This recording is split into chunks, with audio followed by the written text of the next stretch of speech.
มาเบิ่งดินของทางน้องโอ้ยพี่น้องเอ้ยเนาะตอนนี้ก็ยังบ่ทันได้มีงบ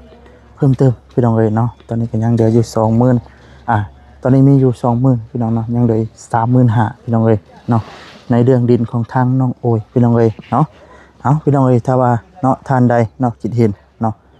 อยากช่วยซอยทางน้องโอ้ยเนาะกะทางบ่สดีก็ยินดีเนาะเป็นสะพานบุญให้เด้อพี่น้องเด้อเนาะหรือว่าทางใดก็ได้เนาะหรือว่าทางบ่เซนหรือว่าทางทีมงานทางใดก็ได้พี่น้องเนาะที่ว่าซื้อดินเนาะให้ทางน้องโอ้ยพี่น้องเอ้ยเนาะจะได้มีที่อยู่เป็นของเจ้าของนะพี่น้องเอ้ยเนาะคือเว้าเด้อพี่น้องเด้อเรามาถามไทยเบิ่งก่อนว่าคือเห็นให้เรามาแม่นบ่มื้อนี้เป็นจังได๋ในความคืบหน้าเรื่องงบประมาณในเรื่องที่ดินที่ร้อนเนาะมื้อนี้ยังทำเก่าได้ทำเก่าบ่ยัง20,000คือเก่าบ่20,000เดือนครับ 1,500ได้ 1,000 กับ 500แล้ว1,000 กับ 500โอ้เป็นเด็กเก็บหน่อยไปยังเลย34,000 33,000ปลายเนาะ 3,500นะบ่มาหลายได้ล่ะพี่น้องเนาะบ่คิดก็บ่ไปบ่มาก็มีข่าวดีอยู่พี่น้องเนาะมื้อนี้เนาะโดยกับทางน้องโอยเด้อพี่น้องเด้อเนาะข่าวดีนี่ก็ถือว่าดีใจกับน้องเรื่องที่ดินบ่จังถือว่ามื้อนี้สิมามอบเงินให้จำนวนนึงเนาะอ๋อเฮ้ยงอหน้าว่ามามีงบเฉยเนาะพอได้เงินเลยได้งบล้นเนาะนี่ป้อ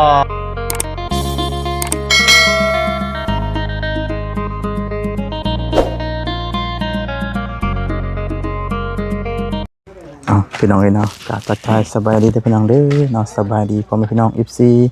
เพื่อนทุกคนพี่น้องเอ้ยเนาะตัดภาพมามื้อนี้เนาะมาเบิ่งดินของทางน้องโอ้ยพี่น้องเอ้ยเนาะตอนนี้ก็ยังบ่ทันได้มีงบเพิ่มเติมพี่น้องเอ้ยเนาะตอนนี้ก็ยังเหลืออยู่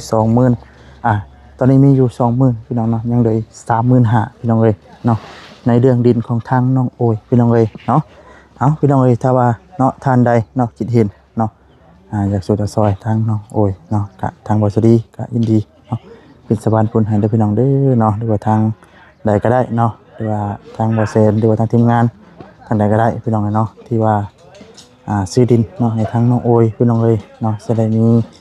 ที่อยู่เป็นของเจ้าของนะพี่น้องเอ้ยเนาะพี่น้องเอ้ยเนาะก็ดีอกดีใจนํที่ว่าน้องเพิ่นก็ได้มีงบเข้ามาแล้วเนาะใน20,000พี่น้องเอ้ยยังเหลืออีก35,000พี่น้องเอ้ยปวดต้อมไหมบ่พี่น้อยลิ้นสะเด้อเนาะไปเดี๋ยวขึ้นมาเบิ่งทั้งน้องโอ้ยก่อนพี่น้องเลย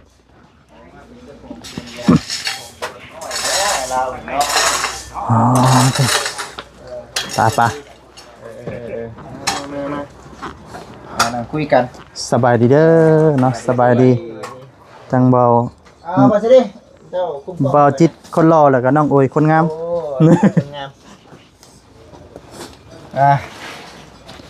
คือมาพี่น้องเอ้ยเนาะได้สิต่อเมื่อวานนี่คิดฮอดคิดถึงบ่ได้คุยนำจบจากนี้ไปก็สิบ่ได้เห็นหน้ากันเด้อบัดลำลาบ่ไปยังพ่อเป็นตะค่อยพ่อเป็นตะค่อยเนาะว่าสิบ่ได้เห็นหน้ากันเนาะบ่ได้เห็นมื้อนี้แหละได้สิไปเวียกต่อก่อนว่าซั่นนะแค่นี้เดี๋ยวว่าสิบ่มาเลยสิเดี๋ยวอยู่มาเลยเนาะปล่อยนำได้เนาะก็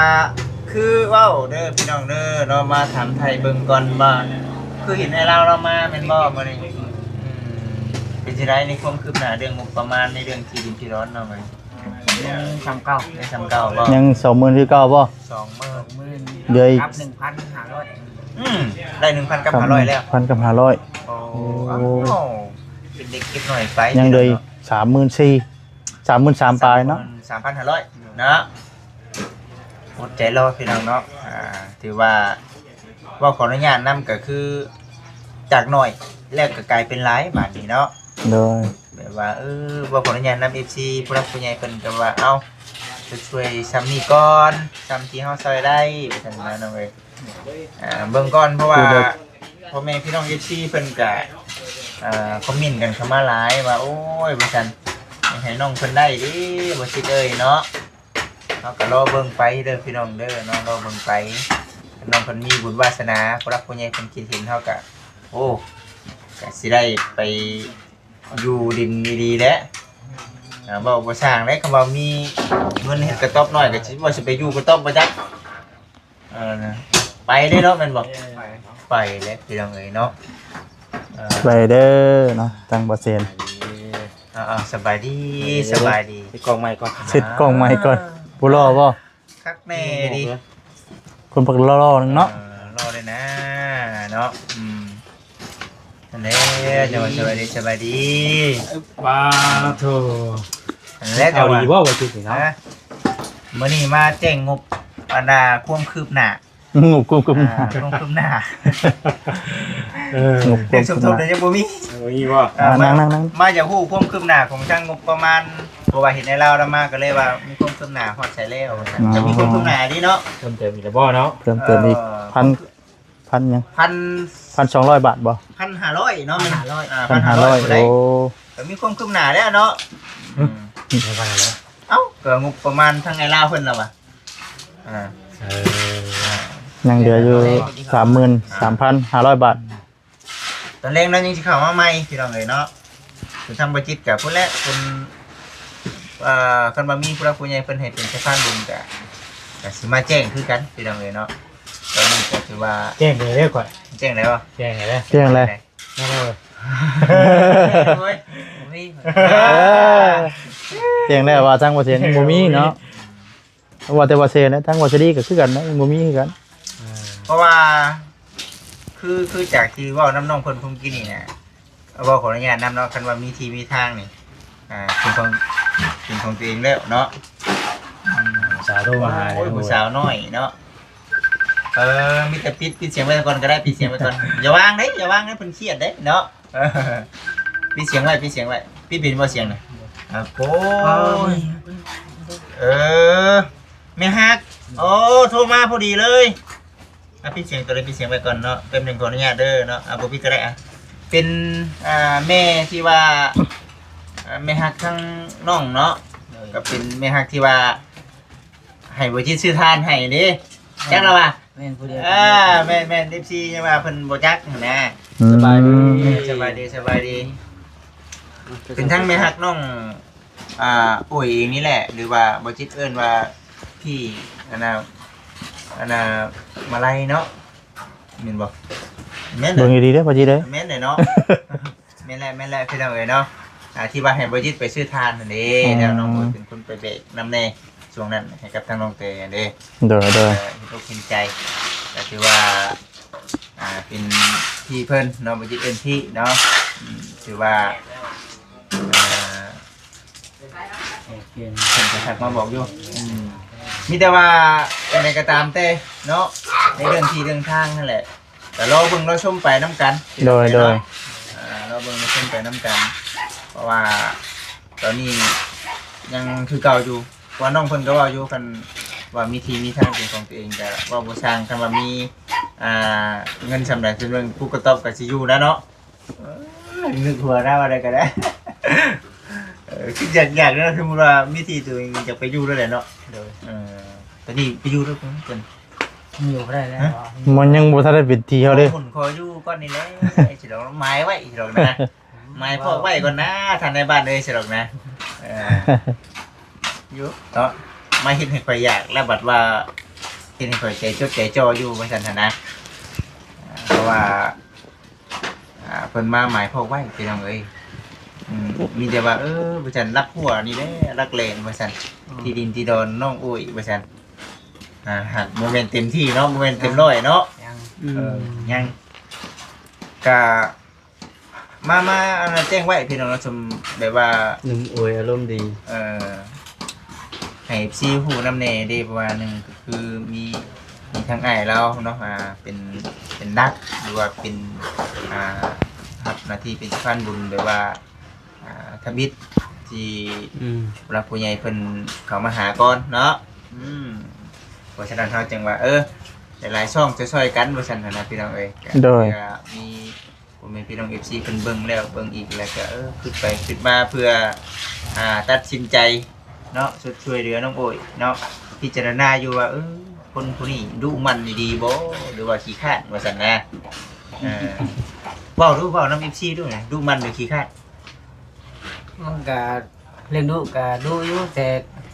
ตอนทำเมื่อยครับพี่ยาวเนาะก็ต้อง พักผ่อน แม่น ยังเฮ็ดก็เฮ็ด มันก็บ่ดีแล้วก็เป็นเนาะแต่บ่จริง ธรรมดาเลยเนาะ แม่น มันก็มีวัตถุคนเนาะ กันนอนคือกัน เมื่อยนอนเลยเนาะ ไหวกันนอนที่นี่ใช่เฮ็ดอย่างเดียวมันก็เป็นไปบ่ได้ คนยังไง พัก คนนั้นไม่ใช่หุ่นยนต์วะ คือจะคนว่าเลยเนาะ พักผ่อนนะ แต่นั้นตอบถือได้นี่แล้วตอบถือได้นี่ แม่นเนาะคือเอากับมันจะไปเรื่อยเฮ็ดไปเรื่อยแต่นี่เวลาพักเวลานอนกันเนาะ เมื่อยก็พัก พักเอากับพักยังไป แต่เขาบรรทัดได้สิ ก็บอกแล้วครับ อันคือมื้ออื่นนี่ว่าแต่สิมาฮับมื้อไทยหน้านี่ไปอยู่บ่เมื่อบ่ ไปก็มื้ออื่นก็บ่ได้ไปเลย ไม่ไปไหนเนาะ ประเทศเรียบ มาลาเพิ่นก็บอกไว้ที่เราว่ามันมีเบี่ยงได้สูงหน้า น้อยใจเฮาเนาะบ่สดี หืม ชวนเดน้องโออีกนะ ว่าเจ้าบ่ต้องย่อใจ เจ้าได้เฮ็ดอยู่แล้วได้ไทยอยู่แล้วเจ้าน่ะ แต่ว่าน้องโอย เจ้าชวนเดน้องโอที่เราพูด เอา ว่า ไว้ ไป นะ นำ เข้าใจว่าเจ้ากับไปบ้านเขาเอื้อนเนาะ บ่ได้หน่อยก็ชวนแน่นะ ยันว่าเฮาก็ จะให้ชวนก็สิชวน ชวนแท้ เฮาว่าเห็นใจหมู่อยู่ติ เฮาก็คือว่าหมู่ คือสิ เห็นไอ้หน้าบ้านเขาอยู่แต่ในมือนะ ยันว่าบ่ว่างเนาะ ชวนข่อยก็ยังดีไป ชวนเด้อบ่จิเด้อครับมื้ออื่นเด้อครับ ว่าหยอกว่าหยอก จะไปกับไปแบ่งกันดีเด้ แต่ได้นะคุณโต กันว่า ดีแล้วว่าเฮาก็บ่ได้ว่าสิมาครับน้องเพิ่นเนาะมันต้องมาถามกันก่อนว่าเพิ่นพร้อมบ่หรือบ่พร้อมสินะ แม่ สิมาฮับปั๊บไปโดดสินะเพื่อผู้มีงานเพิ่นเฮาก็ มือไม้แม่น ถามน้องโอยก่อนว่ามื้อไหน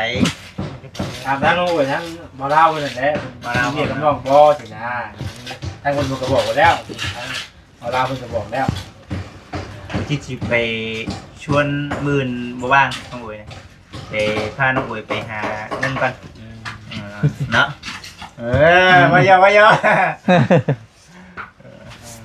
นั่นแหละถือว่า พูดแล้วเมื่อไหร่พูดอย่างนี้ แค่พูดบ่ทางบ่ ทั้ง แซ่ หลายได้ทั้งหลายไหวว่าเลย บ่เจ้าผมมันค่อยสิให้มันดมอยู่เนาะ เอาเต็มที่แล้วเนาะ ทำใดเนาะ ข่อยไทยรักงานรักใจก็ย่าเลยเจ้าไปพ่อเป็นกำลังใจให้เปอร์เซ็นต์ก็พอแหละสิดอกเนาะ เนี่ยเอาเป็นมาเป็นม่ามแป้พุงเนาะเฮาไปเฮ็ดจับนี่หน่อยก็บ่ได้กินน้ำเย็นเด้ ครับเพราะว่าเพราะได้นั่นเป็นเบากับยีเปลี่ยนกันสินะจักมือจักได้กับกับเบากันนะเปลี่ยนกันเนาะ บ่ก็เบิ่งไปสำหรับบ่จิตนะเว้าหยอกก็ชื่อเด้อพี่น้องเด้อเนาะเพราะว่าบางเทื่อที่บ่จิตมีเวียกอยู่นี่เด้อว่าแซ่นมันยังสิได้มารับช่วงงานอยู่นะพี่น้องจักแลเนาะบ่สดีก็บ่คำเพิ่นสิไปเป็นผู้ช่วยน้องโอ้ย เนาะ เขาบอกไปเป็นผู้ช่วยน้องโอ้ยนะบ่จิตเห็นรถบ่แซ่นนะเพิ่นสิเป็นอันนี้เด้บ่สิว่ายิ่งบ่สิว่าอันน่ะบอกผู้หนึงเนาะบอกคนหนึงบ่ได้สองบ่ได้เนาะได้สามยิ่งดีใจเด้อเนาะบ่แซ่น ไปต้องไทยด้วยกันได้เนาะไปไป เนี่ยดอก โอ้บ่ได้เด้ บัตรหนึงก็ได้ดอกครับบัตรหนึง วันนึง เอ ว่า อ ไปให้ซองอีกว่ะ เออ ไปหลายคนยังดีเนาะน้องโอ้ยจังบ่เมื่อยให้นะ เอาเนาะสอนเอาไว้ ต้องเฮ็ดแบบนี้ต้องเฮ็ดอันนี้ได้ใจว่าครับ บอสตอนแรกต้องเฮ็ดให้เบิ่งก่อนเถอะไปเบิ่งก่อนเด้ เบิ่งได้จักงานหนึงดิ แล้วก็บ่ได้นั่นเนาะเป็นไปแล้วก็เอาก็ เปลี่ยนกันนั่นแหละเนาะ เล่นก็มาส่งน้องเพิ่นช่วงก็มาก็ช่วงสงครามผู้แรกมื้อเติบพุ่นแหละมาใกล้ๆเราเฮาแลนด์นั่น สิพาดินสาวบันโคกเลย เคยเห็นอยู่เคยไปบ่บันโคกงาม เค เลย ยหากบ่งามสักสาวบ้านบ่ไล่เด้ออย่างนี้นะ เออ เคยเห็นบ่เคยไปอยู่เนาะเคย โอ้ยแล้วว่าเราเคยไปไถนาบ่เตียง เคยไปอยู่ติเออ ไถนาบ่เตียงอยู่ โอ้ดีแหละทำเป็นนั่นน่ะ น้องบ่เคยไป ก็บอกอยู่ว่าไปนั่นก็ได้แล้วว่า นั่นแหละพี่น้องบ่หักกระเทือนแล้วบ่จิตน่ะมันสิแล้วแล้ว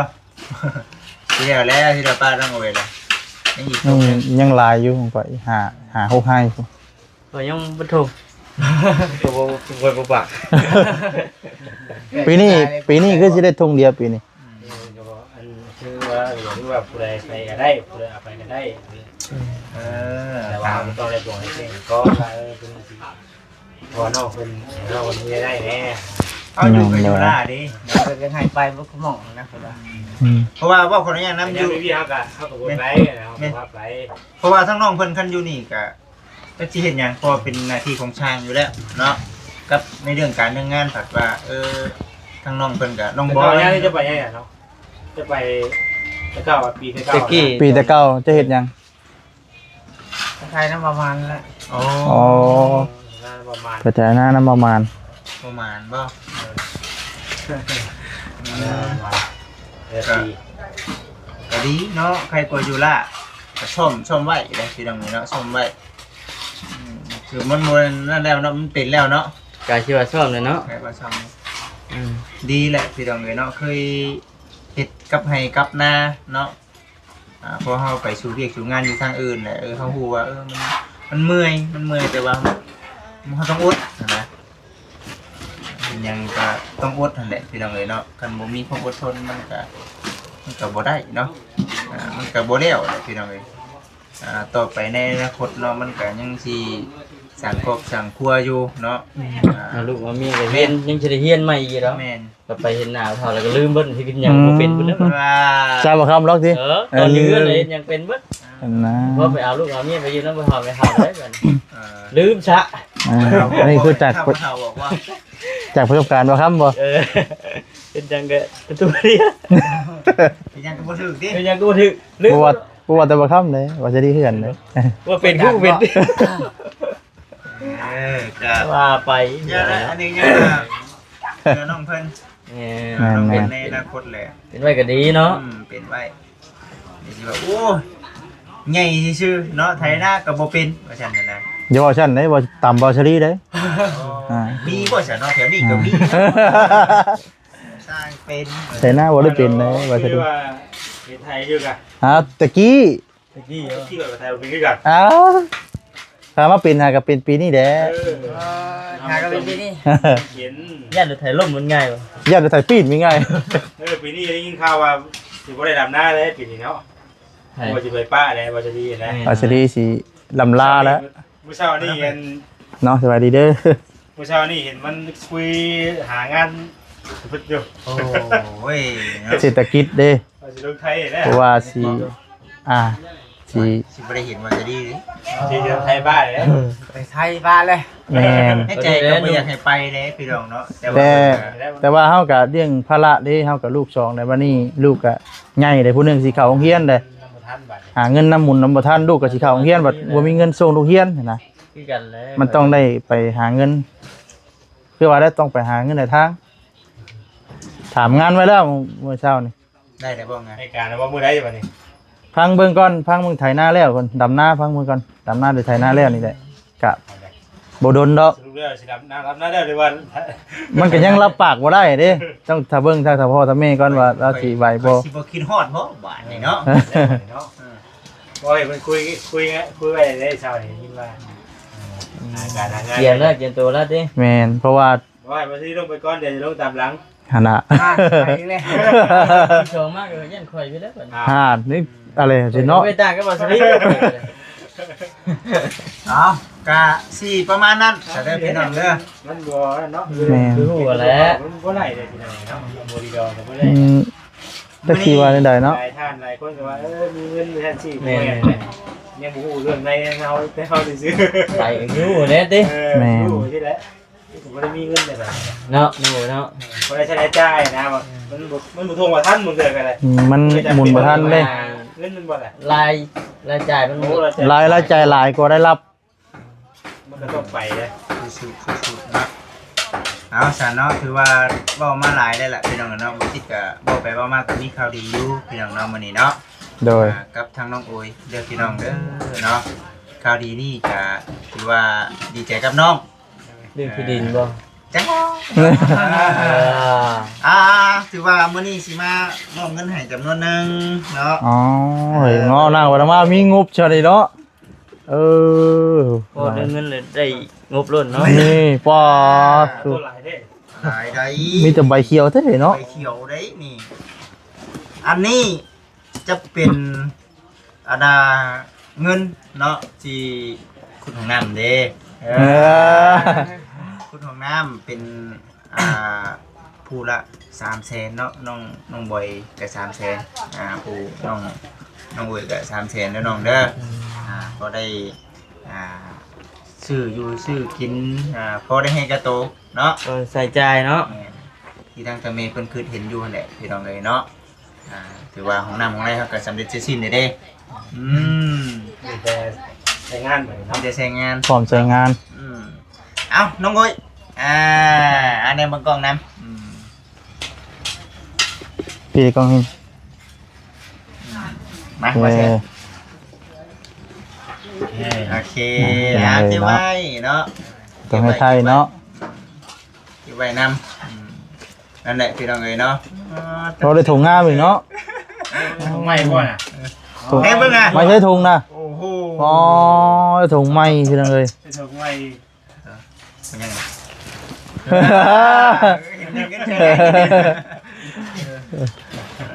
ใส่ถุงไม้เลยโอ้ว่าจิตเดี๋ยวจิตลอยแล้วอ่ะ ถูกงามเด้อป่า ดีแล้วนี่แต่ว่าในเรื่องทางทีมงานเท่ากับพากันเลี้ยงข้าวเลี้ยงน้ำเด้อเนาะ โดย ลายเด้อเนาะ ขอบใจหลายเนาะทั้งแม่เนาะ พร้อมเนาะ คือว่าแน่แหละเท่ากับต่างซอยน้องๆเพิ่นเนาะ เนี่ย ต่างซอยน้องๆเพิ่นคันว่าสิว่าจังใดก็เขาก็คิดจริงใจแม่เพิ่นนำแน่เนาะไปสบายมีหยังก็คันว่ามีหยังก็คุยกับทางน้องโอยเด้อเดี๋ยวบ่สิได้ลงก่อนเนาะไปหาน้องบอยก่อน เด้อเด้อ โอเคพี่น้องเอ้ยพอพง ผ้าห่ม ผมมันจะใช้ น้องบอย ผ้าห่มก็เป็นนั่นเนาะโอ้ ผ้าห่ม เกี่ยว ให้บ่ บางอยู่แต่ว่าอุ่นเด้ เบ็ดง่ายๆคือผ้าห่มเบ็ดนั่นเนาะ เท่กันได้ เบียด มันนุ่มเลย อย่าคุยใหญ่ผมมุกกระโตเลยเวลาอาบน้ำมา บางเนาะ เบ็ดย่ำหนาวเพียงเนาะตุ้มพี่แล้วนะอุ่นชุยอะไร คือว่ามาเนี่ยต้องเป็นมาแต่เช้าเลยจักโมงเนาะโมงตื่นจักโมง ชิ้นแรกที่เจ้ามาทำอะไรกันไปเท่านั้นเลย เตรียมเลยว่าวางแผนกันไว้แล้วบ่ ว่าถามก่อนเดือนตะแรกแจ้ง คำตอบบ่ ได้แจ้งคำตอบอีกนิดนึงถามทางนั้นก่อน ต้องให้มันละเอียดด้วยเนาะ อย่าเล่าคนมามือมันกลับมาได้ในนี้มือกันเรียบร้อยครับ แมนมาแล้ว มันเขามีแน่แล้ว มือเรื่องมันก็ไม่ได้ไปอะไรเราเป็น ได้ๆนี่ ได้เนาะ ทางไปซอยเราแต่ไปซอยนะตัวคาโตตัวไหนได้เราเว้ยเนาะ ไม่ยากเลยชิ้นแรกที่ใช่ บัตรหนึ่งเนาะ ชุดแรกจะสิให้ บัตรหนึ่ง มีแต่เอาเมื่อไรกะเมื่อฐานะได้แล้วก็มาชม แมน ได้กันนะ ได้คือเก่า จะอะไรก็ได้นะทำมันว่าแต่แต่น้ำจิตน้ำใจเลยนะ เป็นกันแต่เขาคิดเห็นได้ แมน บริวารในใด ยังได้ไปแล้วเนาะ นี่ก็ได้ไปก็ได้ต้องได้มาหับได้บ่เสียได้บ่เด้อ ธรรมดาเลยสิมีคนบอกเลยสิ แมนเลยเวลาเนี่ยก็บ่ได้ไปเด้อก็บ่ว่างเวลาเนาะ โอ้ ก็ง่ายดีไม่จะว่านั่นแหละเนาะที่แต่มีน้ำเฮ็ดเนาะหาเวียก ที่แรกคนดุคนมันนะเด้อ ดีแล้วพี่น้อง จะขอแต่ว่ามีเวียก มีเวียกเฮ็ดคือว่าโอเค แมนรับอย่างเดียวนะ เอาเดี๋ยวน้องเด้อพักผ่อนไปเด้อทางว่าใส่กะสิพากัน เดินทาง เดินทางต่อก่อนเป็นมื้ออะไรมื้อนี้ก็ได้เนาะได้กินข้าวมีน้ำอยู่บ่ล่ะ แรก เออ เป็นน้องเนาะ ไป ไปเป็นน้องเลยเนาะอ๋อตัวหาเกือบบ่เกือบหายบ่ เกือบเฮีย ดูบาชิมาแล้วบัด ผมบ่พี่บ่จิตนะ บ่ได้กระไดเนาะกระเทินเอาแต่อุ่นเขาเย็นนั่นแหละเห็นเนาะอุ่นเขาเย็นน้ำ โอ้อันนี้ราคาดีบ่อันนี้กะ อันนี้คือข้าวดีคือกันได้ โอ้ตัวหักแท้เนาะเฮ้ยเนาะเอาดีใจน้ำเนาะเพิ่นจบคลิปก่อนค่อยก็ได้ ไปซะเดี๋ยวให้ไปเวียกต่อเด้อน้องเด้อ เถอะพี่น้องเนาะไปซะพี่น้องเนาะสำหรับคลิปนี้ก็สิได้ขอจบคลิปซะก่อนเนาะพี่ปัดประการใดนะขอโทษขออภัยเด้อพี่น้องเด้อเนาะฝากกดไลค์กดแชร์กดติดตามคือเก่าคือเดิมพี่น้องเลยเนาะเป็นกำลังใจให้แน่เนาะลาไปก่อนแล้วเนาะสบายดีพี่น้องเนาะสบายดีพี่น้องเลย